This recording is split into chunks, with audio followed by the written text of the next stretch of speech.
Salut à tous, c'est Julie. Aujourd'hui, je vous propose de savoir comment travaillent les journalistes. Pour commencer, il faut savoir qu'il existe plusieurs types d'informations. Celles qui sont récurrentes et dont on sait qu'elles vont arriver. C'est notamment le cas des échéances électorales. Françaises, Français, mes chers compatriotes. Puis, il y a celles envoyées directement par les organisateurs aux rédactions, comme les manifestations organisées par les syndicats.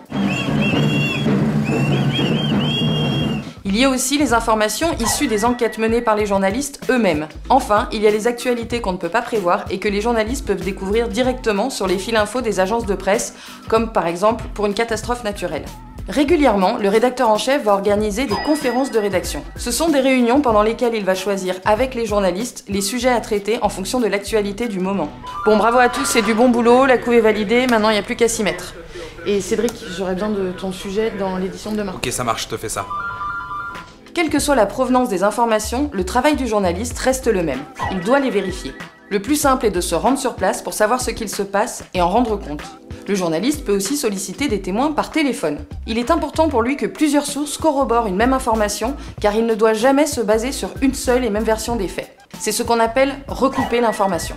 On arrive déjà à la fin de cet épisode, ne manquez pas le prochain qui s'intéressera aux fake news et aux intérêts qui se cachent derrière. Quant à moi, je vous dis à la prochaine et d'ici là, abonnez-vous!